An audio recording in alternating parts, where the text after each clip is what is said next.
خرم دستگیر صاحب، پہلے تو آ جاتے ہیں کہ میں تو کہوں گی حکومت کے لیے یک نہ شد دو شد، کیونکہ اپوزیشن کی دونوں جماعتیں، ایک تحریک انصاف اور ایک مولانا فضل الرحمان صاحب، دونوں ہی کہیں نہ کہیں احتجاج کا ایک تو احتجاج کر ہی رہی ہے اور کرتی آئی ہے، اور ایک اور کال دے بیٹھی ہے، دوسرے نے اندیا دیا ہے۔ میں یہ جاننا چاہتی ہوں کہ صدر پاکستان کی جانب سے کیوں اس قانون سازی پر دستخط نہیں کیے گئے، اس کو عین وقت پر روکا کیوں گیا ہے؟ جی، جو قانون پارلیمان نے پاس کیا ہے اس پہ صدر مملکت نے اپنی ایک رائے کا اظہار کیا ہے جو کہ آئین میں اجازت دیتا ہے۔ اس پر ہم اسٹڈی کر رہے ہیں کہ ایک باقاعدہ طور پہ قانون دونوں ایوانوں سے پاس شدہ ہے، تو لہٰذا اس کو اسٹڈی کر کے اس کے مولانا سے بھی اسی لیے گفتگو جاری ہے، اور یہ معاملہ مجھے بہت توقع ہے کہ آئندہ چند دن میں حل کر لیا جائے گا۔ کوئی ایسا ایشو نہیں ہے جس پر ہم مولانا سے بات نہ کر سکے۔ مولانا کی جماعت کا ریکارڈ اگر احتجاج بھی کرے تو ہمیشہ پرامن رہنے کا ہے، کبھی انہوں نے کسی ہتھیار کا، آگ کا، کسی سیکیورٹی اہلکار کو شہید نہیں کیا ان کی جماعت نے، تو لہذا اس لحاظ سے تو حکومت جو ہے وہ مولانا کو ویسے بھی بہت زیادہ عزت و تکریم ہم دینا چاہتے ہیں۔ تو یہ جو ایشوز ہیں ٹیکسٹ کے، جو متن ہے قانون کا، اس پر جو صدر صاحب کے اعتراضات ہیں، اگر حکومت اس پر دوبارہ غور کرنا چاہتی ہے تو مولانا کی پوری مشاورت اور ان کی وہ پوری جو اس میں ان پٹ ہے اس کے ساتھ ہی آگے بڑھا جائے گا۔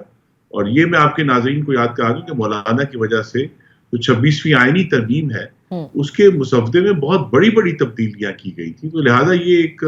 عمل جو ہے یہ پہلے بھی ہو چکا ہے اور دوبارہ بھی ہو سکتا ہے۔ لیکن خرم دستگیر صاحب، جیسے آپ نے کہا نا کہ صدر صاحب کے اعتراضات جو بھی انہوں نے لگائے ہیں وہ حکومت ان کو سٹڈی کر رہی ہے، اور اس کے بعد مشاورت سے مولانا صاحب کے ساتھ مل کر اس مسئلے کا حل نکالا جائے گا۔ لیکن گزشتہ روز نوید قمر صاحب نے میری پروگرام میں کہا کہ صدر جو بھی اعتراض لگاتے ہیں وہ انفرادی طور پر نہیں بلکہ گورنمنٹ آف دا ڈے یعنی حکومت کی جو پوزیشن ہوتی ہے وہی صدر پاکستان لیتے ہیں، یعنی گویا یہ کہ پی ایم ایل این نے اس کو روکا ہے۔ جو بھی اصلاحات آپ چاہتے ہیں، جس کا مولانا صاحب نے ذکر بھی کیا کہ ہم پر زور زبردستی سے اصلاحات لائے جا رہے ہیں، حکومت کنٹرول کرنا چاہتی ہے مدارس کو، تو وہ پہلے ہی کیوں نہیں حل کر لیے گئے مولانا صاحب کے ساتھ؟ جی دیکھیے، اس پہ تو جب قانون سازی ہو رہی تھی اس وقت بھی پوری غور و فکر کے ساتھ ہی یہ کام کیا گیا تھا، لیکن اب اگر کچھ ایسے ایشوز ہیں جن کی طرف شاید پہلے توجہ نہیں ہوئی اور اب وہ سامنے آئے ہیں تو اس پر بات ہوگی۔ اور دوسرا اس میں ایک بڑا فیکٹر جو ہے وہ پاکستان میں بڑھتی ہوئی دہشت گردی ہے، جس کی وجہ سے ایک دفعہ پھر جو ہے وہ جو خاص طور پہ ہمارے افغانستان اور پاکستان کا جو اس کی سرحد ہے اس پر جو ادارے موجود ہیں ان کی بہتر نگرانی کی ضرورت محسوس کی جا رہی ہے، تاکہ وہ بھی ایک حصہ ہے اس دہشت گردی کی جو لہر ہے اس کو کنٹرول کرنے کی۔ ادارے مانے آپ کہہ رہے ہیں یعنی کہ جو مدارس ادھر بارڈر پہ موجود ہیں ان پہ کچھ خدشات ہیں؟ نہیں، دیکھیے اس میں یہ نہیں، وہ بھی ایک پاکستان کے نظام کے تحت چلنے والے ادارے ہیں، لیکن بہرحال چونکہ وہ پورا خطہ جو ہے پاکستان اور افغانستان کا بارڈر، خیبر پختونخوا میں بھی بلوچستان میں بھی اس میں ایک حساسیت نئی پیدا ہو چکی ہے، لہذا وہ بھی اس کا حصہ ہیں۔ یہ سارے ایشوز سامنے رکھ کر ہی آئندہ چند دنوں میں مولانا سے مشاورت ہوگی، اور مجھے بہت توقع ہے کہ یہ معاملہ بڑے خوش اسلوبی سے حل ہو جائے۔ اچھا، کیونکہ 2019 میں جب عمران خان صاحب کی حکومت تھی اور وزارت تعلیم کے تحت ان کی رجسٹریشن کا عمل بھی شروع ہوا اور بہت سارے اور معاملات بھی آپسی طے ہوئے کہ ایک یکساں نظام تعلیم بھی ہوگا اس میں، یعنی جو سلیبس ہے مدارس کا، ان سب پر بات ہوئی تھی اور اگریمنٹس بھی ہوئی تھیں۔ لیکن اب جو خدشات ہیں مولانا صاحب کی جماعت کے، جو سینیٹر کامران مرتضیٰ بھی آن ریکارڈ کہہ چکے ہیں، وہ یہ کہتے ہیں کہ اسی وزارت تعلیم میں ایک اتھارٹی بنائی گئی جس میں کوئی ریٹائرڈ صاحب ہیں، اور ان کی خواہش ہے کہ یہ تمام تر مدارس جو ہیں وہ ان کے کنٹرول میں دیے جائیں، یعنی اس اتھارٹی کی کنٹرول میں۔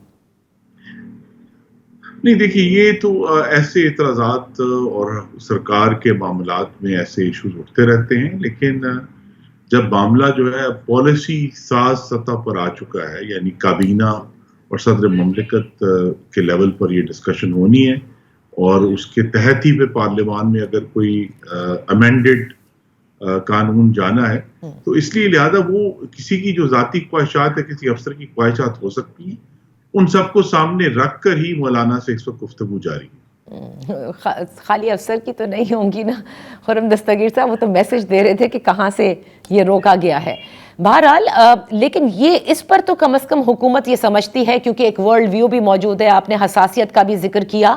کہ ان ریگولیٹڈ یہ نہیں جا سکتے, ان رجسٹرڈ بھی نہیں رکھنے ہیں, اور بہت سارے معاملات ہوں گے فرام فنڈنگ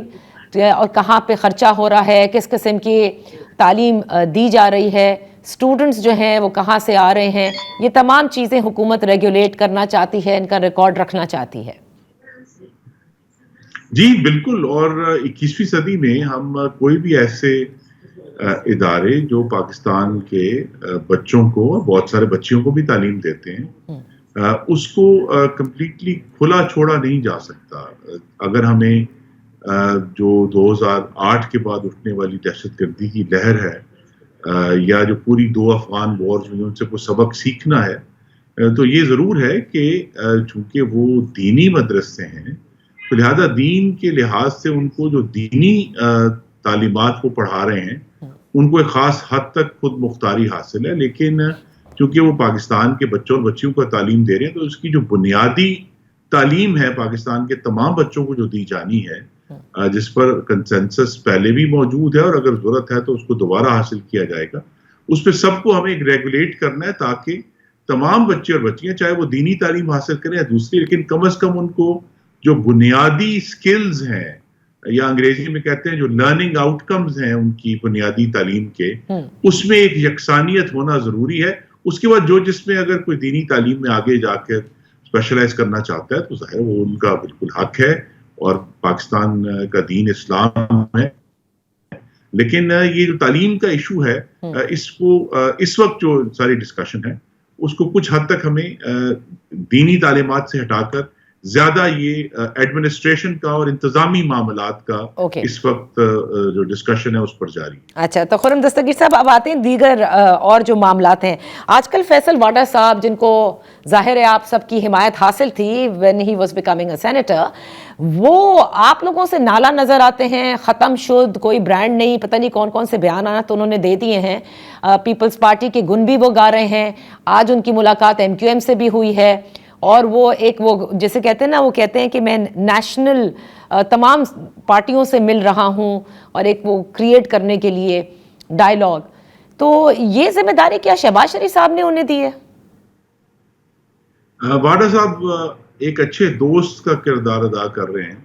کس اچھے دوست کا کام یہ ہے کہ وہ خوبیاں بھی پوائنٹ آؤٹ کرے اور جہاں کوئی کمی کوتاہی ہے اس کو بھی پوائنٹ آؤٹ کرے. تو یہ ایک چیلنج ضرور ہے مسلم لیگ نون کی حکومت کے سامنے, سیاسی مینجمنٹ کا بھی اور میڈیا مینجمنٹ کا بھی. تو اس کی طرف وہ اشارہ کر رہے ہیں اور اس پر آلریڈی پہلے سے کام جاری ہے اور یہ کام جاری رہے. آپ دوست ان کو کہہ رہے ہیں, وہ تو صاف کہتے ہیں کہ پاکستان پیپلز پارٹی کے چیئرمین بلاول بھٹو صاحب کا ذکر کرتے ہیں, وہ یہ سمجھتے ہیں کہ وہ زیادہ بہتر طور پر چلا سکتے ہیں حکومت. ان اپنے ڈھکے چھپے بیانات کے اندر ان کا جو مفہوم ہے وہ یہی ہے. جی دیکھیے, فیصل بھائی جو ہیں وہ اس سے میں نے کہا کہ ایک ان کو عام طور پہ مجھے اس پر کوئی واضح انفارمیشن نہیں ہے کہ انہیں مقتدرہ کا نمائندہ سمجھ کر ان کی گفتگو کو بہت اہمیت دی جاتی ہے, لیکن جو شہباز شریف صاحب کی حکومت ہے وہ اپنی جگہ مستحکم ہے, صدر زرداری بھی اپنی جگہ پر موجود ہیں اور اس حکومت جو ہے ابھی تو اس کے سامنے بڑا چیلنج میرے بھائی فیصل وابڈا کے بیانات سے زیادہ جو معاشی استحکام حاصل ہوا ہے اسے آگے لے کر چلنا ہے,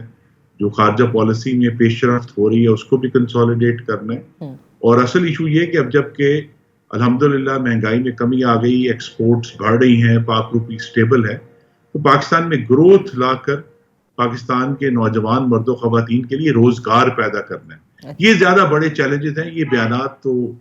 آئیں گے بھی اور جائیں گے بھی, لیکن حکومت کے سامنے بڑا چیلنج یہی ہے. اچھا, تو تحریک انصاف کیا جو ایک اور, کیونکہ وہ کہتے ہیں ان کے پاس بڑے کارڈز موجود ہیں, and this is one of the card میری بات ہوئی تھی فردوس شمیم نقوی صاحب سے, انہوں نے کہا تھا نہیں یہ وہ لاسٹ کارڈ نہیں ہے سول نافرمانی کی کال, بلکہ ون آف دا کارڈز ہے. اس کو آپ کیسے دیکھتے ہیں؟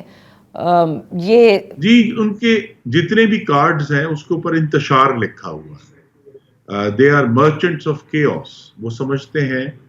کہ انتشار ان کے اقتدار کا راستہ ہے,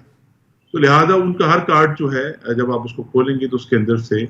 ملک میں انارکی پھیلانا اور انتشار پھیلانا ہے, جس کے ذریعے وہ سمجھتے ہیں کہ اس کیوس میں سے ان کے لیے نئی راہ نکلے گی. لیکن حکومت نے پہلے بھی ساری انتشاری جو فساد تھا اس کا بڑی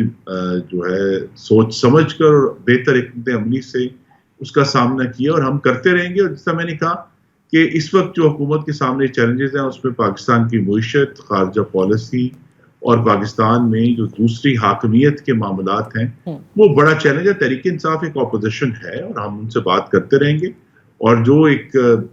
زیادہ حکومت کے لیے پریشانی بنتی ہے وہ یہی ہے کہ اگر ایک صوبہ جو ہے وہ اپنے تمام وسائل, جو ہتھیار, گاڑیاں, اہلکار لے کر بار بار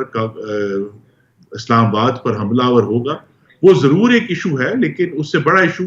پاکستان کے عوام کو بہتر حاکمیت, خوشحالی اور روزگار کی ڈلیوری. اچھا, لیکن آپ نے اپنے جوابات میں یہ بھی کہا کہ جو چیلنجز ہیں جو اس وقت شہباز حکومت فیس کر رہی ہے اس میں میڈیا مینجمنٹ کا بھی آپ نے ذکر کیا, اور آپ نے دیکھا کہ ابھی مطالبہ بھی آیا ہے ایسے قواعد و ضوابط کا کہ جس سے سوشل میڈیا پر جس قسم کی فیک نیوز پھیلتی ہے یا جو پروپیگنڈا ہوتا ہے اسے کنٹرول کیا جائے.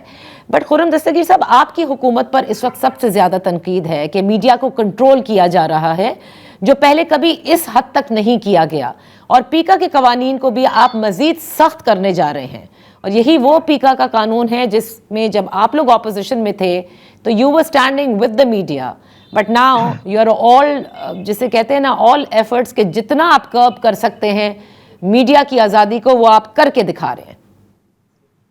جی یہ ایک بہت ہی حساس اور مشکل معاملہ ہے. اب میں آپ کے ناظرین کو یاد کرا دوں کہ ایک خبر اٹھی کہ لاہور کے ایک نجی کالج میں ایک طالبہ کا ریپ ہو,